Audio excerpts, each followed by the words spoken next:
నువ్వు బైబిల్ తీసుకొచ్చి అంత వివరించాల్సిన నీ పవిత్రమైన ప్రవర్తన. Praise the lord.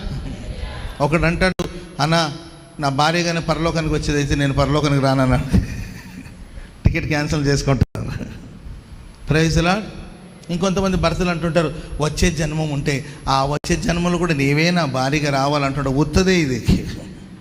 ఊరికి ఆమె ఏమైనా అనుకుంటుందని చెప్పడమే తప్ప ఏ భర్త కూడా మరలా వచ్చే జన్మలో ఈమె నా భార్యగా ఉండాలని కోరుకోదు. కొత్త జన్మం అనేది ఏమి ఉండదని అనుకోండి. ఒకవేళ ఉన్నా జనరల్గా వాడుతుంటారు కాబట్టి లోకల్లో చెప్తున్నారు, వచ్చే జన్మం అనేది ఉంటే నీవే నా భార్యగా ఉండాలని ఏంటండి ఏ పురుషుడు ఒకవేళ అన్నా అది ఉత్తదే. మీకు ఎప్పుడైనా అంటే మీరు బ్రహ్మలో ఉంటారేమో, ఉత్తదే అవన్నీ కూడా. ఎప్పుడు వదిలించుకుందామా అన్నట్టు ఉంటారు కొంతమంది. బైబిల్ సెలవిస్తుంది నీ పవిత్ర ప్రవర్తన,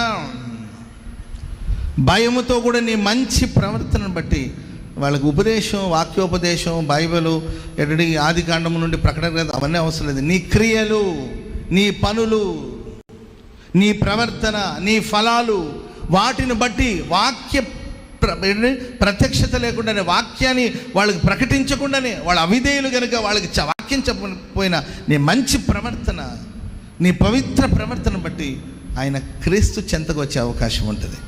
ఆమెను చెప్పండి అందరు గట్టిగా గట్టిగా హల్లెలూయా. ఒక అమ్మాయి చాలా సంవత్సరాల కిందట, ఒక 30 సంవత్సరాల కిందట, ఒక 30-40 సంవత్సరాల కిందట ఒక అమ్మాయి వాళ్ళ గేదెలు ఉంటాయండి, వాళ్ళు పాలు పిండి పాలు అమ్మి దాని ద్వారా బతుకుతూ ఉంటారు.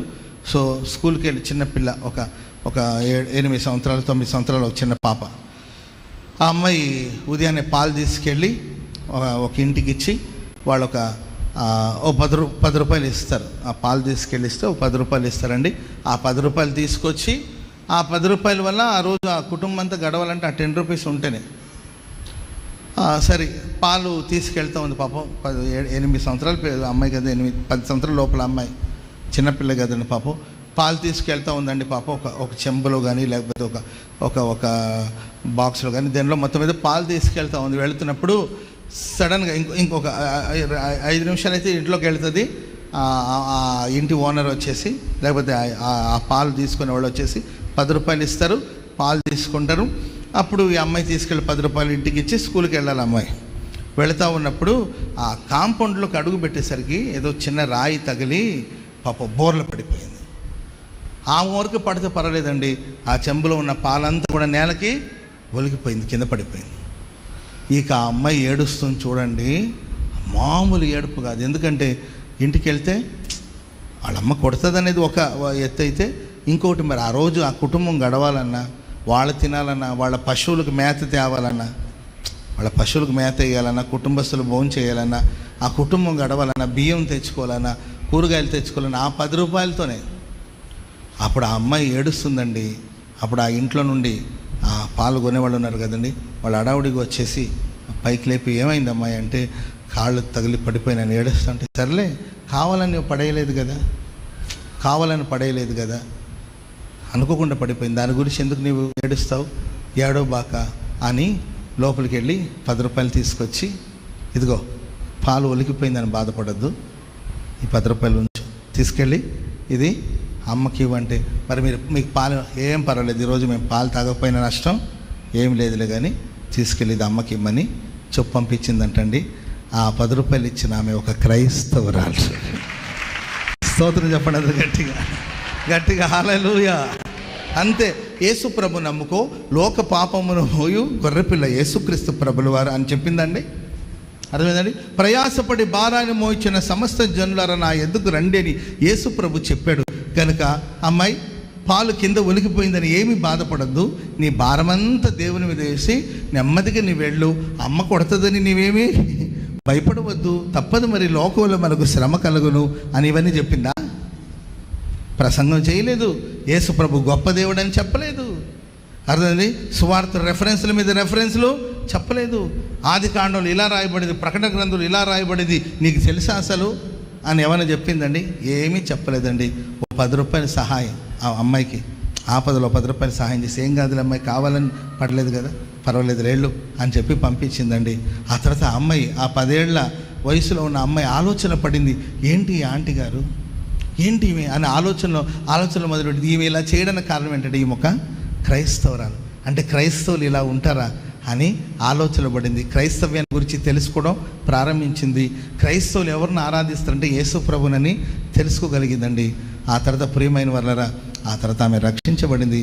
ఇప్పుడు గొప్ప దేవుని సేవ చేస్తుంది, సేవకురాలుగా మారింది. స్తోత్రం చెప్పడం గట్టిగా.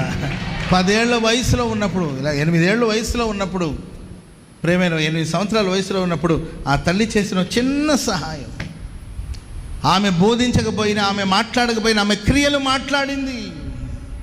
దాని ద్వారా ఒక అమ్మాయి రక్షించబడింది. ఆమె కొన్ని 100 మందికి 1000 మందికి ఆశీర్వాదకరంగా మారింది. ఈరోజు 100 మందిని 1000 మందిని ప్రభు చెంతకు నడిపించగలిగిన ఒక వారధిగా మారింది. మూలం ఏంటి అని ఆలోచించి చూస్తే ఒక చిన్న సహాయం. ప్రేమైన వాళ్ళరా, హేబేలు ఒక్క మాట కూడా మాట్లాడలేదు. మాట్లాడకపోయినా ఆయన మృతి పొంది కూడా మాట్లాడుతున్నట్టు ఆయన క్రియలు మాట్లాడుతుంది. స్తోత్రం చెప్పండి గట్టిగా, గట్టిగా హల్లెలూయా చెప్పండి, గట్టిగా హల్లెలూయా. పరిశుద్ధ గ్రంథంలో మీరు చూడండి, కయ్యూను హేబేలు చరిత్ర మనం చూస్తే ఇద్దరు ఒకే చోటు ఉన్నారు. ఇద్దరు ఒకే దేవుని ఆరాధిస్తున్నారు. సేమ్ చర్చికి వస్తారు, సేమ్ పాస్టర్, వాళ్ళకి ఒకే చర్చికి వస్తారు, ఒకే చోట ఆరాధనకు వస్తారు. ఇద్దరు ఒకే దేవుణ్ణి ఆరాధిస్తున్నారు. ఇద్దరు ఒకే స్థలంలో ఉన్నారు, కానీ భిన్నమైన స్వభావం. స్తోత్రం చెప్పండి అది గట్టిగా. చాలామంది వచ్చారు. కొంతమంది కయ్యూన్లాగా మారుతున్నారు, కొంతమంది హేబేల్ లాగా మారుతున్నారు. అందరూ ఒకే సంఘంలో ఉన్నారు. అందరికీ ఒకటే దైవ సేవకుడు, అందరికీ ఒకే బోధ, అందరికీ ఒకే ఉపదేశం. నీవైనా యేసయ్యను ఆరాధిస్తున్నావు, నేనైనా యేసయ్యను ఆరాధన చేస్తున్నాం. మనం కయ్యూను వంటి వారుగా మార్చబడుతున్నామా, హేబేలు వంటి వారుగా మార్చబడుతున్నామా? ఒకే సంఘాల్లో ఉంటున్నారు, ఒకే ఉపదేశంలో ఉంటున్నారు, ఒకే అనుభవంలో కొనసాగించబడుతున్నారు. మన స్వభావాలు ఎలా రూపాంతరం చెందుతుంది, ఎలాంటి స్వభావాన్ని మనం కలిగి ఉంటున్నాము? బైబిల్ సర్వీస్ హేబేలు మృతి పొంది మాట్లాడుతున్నాడు. ఓ రోజు వస్తుంది, మరణం అనేది ఎవరికైనా వస్తుంది. మనం మరణించిన తర్వాత కూడా మనం చేసిన పని మనల గురించి సాక్ష్యం ఇవ్వాలి. చెప్పకూడదు మొదలు గట్టిగా.